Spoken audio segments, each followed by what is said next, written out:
What up, guys? Welcome to the first of many vlogs this year. We got a lot to catch up on. It's been a hot minute since I've just talked to you guys, so we'll do that in a bit. But first, let me show you what I've recently done to my stream room. You guys know I love my blue and purple vibe for my stream room, but it was always a little dark in here, so I recently got two really bright floodlights, and I have them pointing at that back wall, and it reflects off the ceiling, so it's kind of a nice diffused lighting in here, and it just really brought up the brightness in this room so it doesn't feel like a dark dungeon. And yes, those floodlights can also be blue and purple. It looks really cool. So now it's great. It's so much easier just to pick up this camera and start vlogging, and I don't really have to like set up other lights because this is what it was before.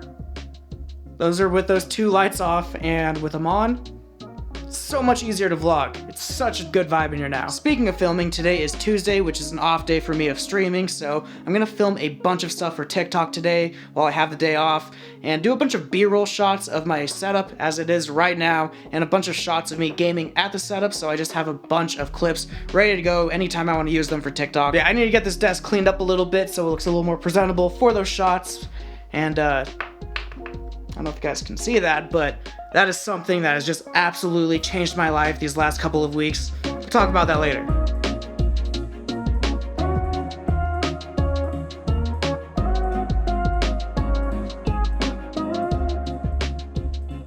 Let me give you guys a little bit of a rundown on kind of what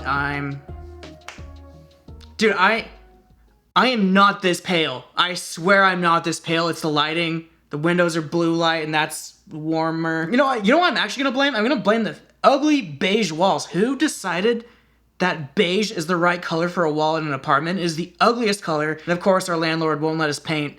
Even if we wanted to paint, there's so much tall ceiling in here that'd be annoying. Anyways, just deal with my pasty arms, which I am a pasty dude, just I swear it looks worse in camera. Anyway, so here's my thoughts for kind of going forward with my content, all that good stuff. I thought I'd give you guys an update since it's January. People love talking about goals and any changes, all that kind of stuff. And I thought I'd share mine with you guys. So last year, I obviously shifted my content a little bit towards the streamer lifestyle stuff, and a lot of it being tech and PCs and that kind of stuff, more related to gaming.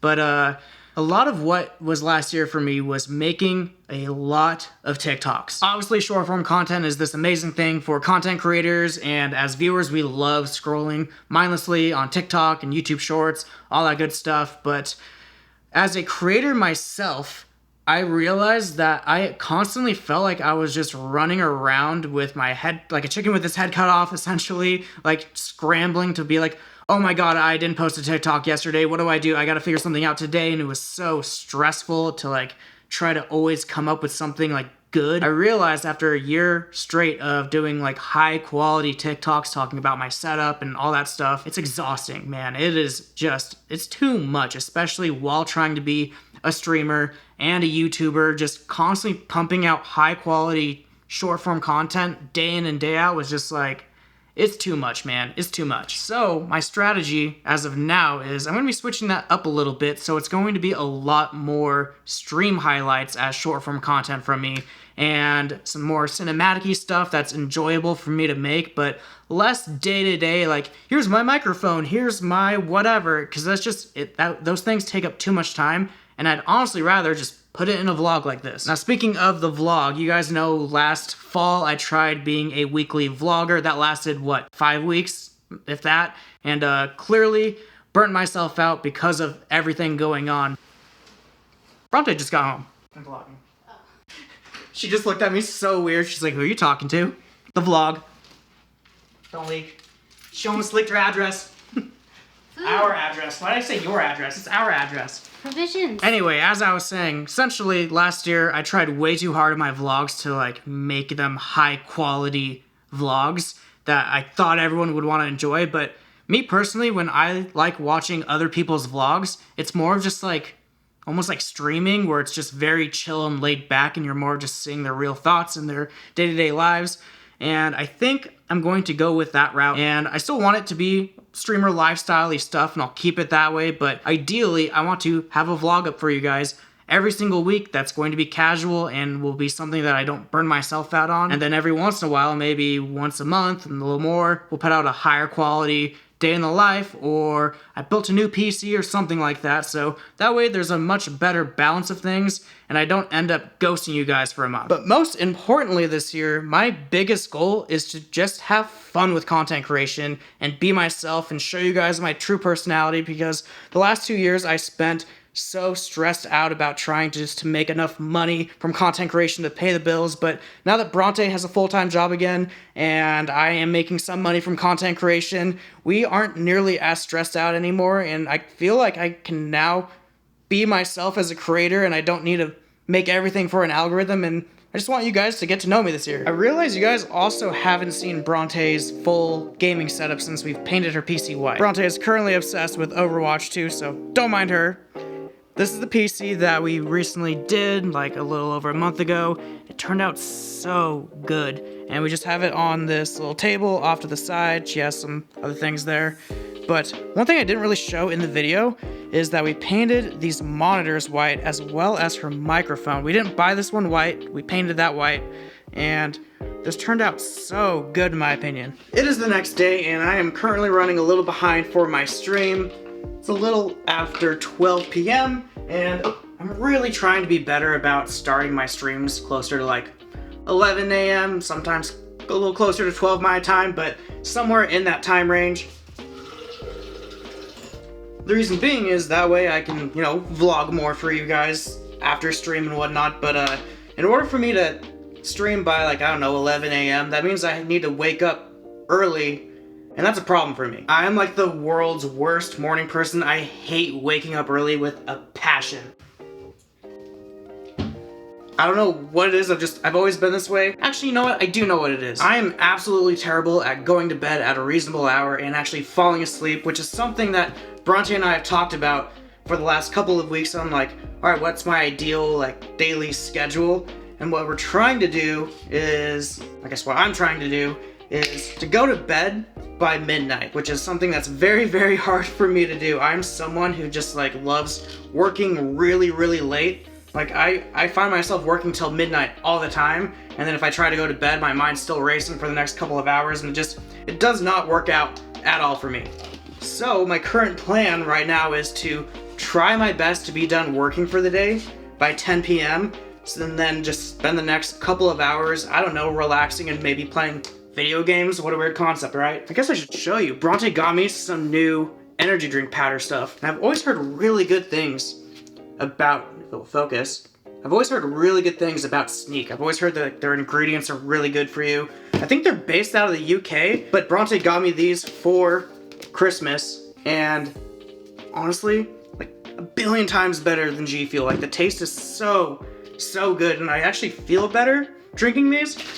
And don't get me wrong, I would love to be cool and be drinking a Juvie like Nate Shots energy drink company every day, or Ghost, but damn, that gets expensive really, really quick. This is definitely a lot more expensive than G Fuel, but it's not nearly as bad as Ghost or Juvie. Yeah, the flavors I got are a mango something or other, which is really, really good, but my favorite one that I have is this, what is it called? Neon Punch, but it's more of like a pear, green apple, dragon fruit type situation. It sounds weird, but it's so good. So I noticed after my stream today, which went really well by the way, thanks to anyone who showed up and said what's up, I've had a fan in my new PC that's been kind of squeaking on and off, but it was extra loud for at least a little bit after my stream.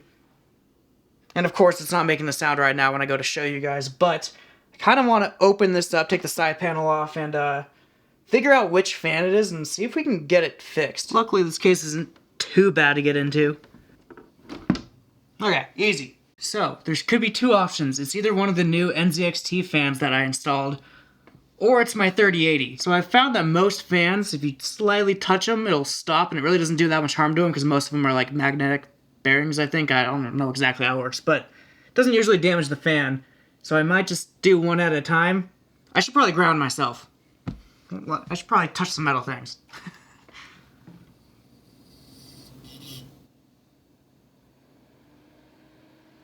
It did not like me doing that. Wait, it actually might have been this top fan on the 3080. Nothing's squeaking anymore. It definitely did not like me stopping that fan. It's okay though.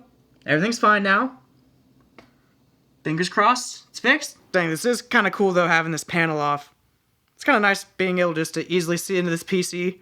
I do like my side panel where it's kind of covering it up and it makes you want to look into the computer, but damn, I'm really happy with the way this computer turned out, honestly. Over the last couple of years, there's been this debate on if modern gaming just sucks and companies are only out for themselves to make as much money as possible and turn every single game into a chore with a battle pass and keep us engaged in their games, or if we're just becoming boomers and everything just is cynical and we hate everything. I'm not here to say one way or the other on anything, but I can give you my personal experience on what's happened to me with me falling out of love with gaming. Now, I've always been a good gamer. Like, I grew up playing a lot of games, so I was just naturally a great gamer, but I always just played for fun. But once I decided that I wanted to start live streaming myself, I took it significantly more seriously because I saw everyone grinding like Fortnite at the time and everyone was trying to be the best, and it looked fun, so I'm like, I should start grinding games too. I absolutely love that competitive nature of gaming. I really, really do. But it definitely does suck a certain aspect of fun out of gaming just for like an escape from reality almost. Now, I kind of realized this halfway through last year and I took a step back from competitive grinding of Apex and I just tried playing a bunch of different types of games, but I was still playing all of the modern games in which you had to somewhat grind for. And I couldn't bring myself to come sit at my setup, even off stream, and just want to play like some random single player game. And I'm like, oh, I could just fire up Apex really quick and I could be productive and get better at the games I'm playing. Like, I'm still gonna be having fun. It's playing video games, right? But I couldn't bring myself just to relax and enjoy playing games for the sake of playing a game. Now, luckily, this all changed for me this Christmas when I would genuinely call, like, I'm not a religious person at all, I'm sorry, but I went through what I would call a religious gaming experience, or what feels like it, when I got my Steam Deck. I don't know how to describe this, but the second that I started playing games on this thing, it just immediately threw me back into the feeling of being a little kid that just got his PSP on launch day and having that like genuine excitement of loving video games. Now, I don't know if it's because I've been playing a lot of single player games, whether it's Doom 2016, which is amazing on here, or I've been playing emulators like NFL Street or Super Mario Sunshine, and whether you want to say like, oh, that's because you're playing older games and not modern gaming, like, I couldn't tell you, but if I had to guess, it's because I really can't like grind competitive games on this thing, and this forces me just to play my games, and I don't care about going on the go and outside and stuff, like just playing this on the couch or in bed at night and just relaxing and playing a game to have fun. This is the best $400 investment into my mental health, more than anything else that I've bought in the last handful of years. No joke. Seriously, if you are a gamer, please, for the love of God, spend $400 on this. Don't upgrade your graphics card. You don't need a new graphics card, I promise. You will have a billion times more fun with this. I seriously can't recommend this thing enough. It has completely made me fall in love with gaming again. Anyway, enough of that long rant. Seriously, thank you guys so much for watching this vlog. It's definitely way more fun for me just to chill and talk with you guys as Ryan and not this highly produced, polished version of myself. If you guys enjoyed this style of vlog, be sure to give it a thumbs up, leave a comment down below, and yeah, I will catch you guys next week for the next vlog. Peace.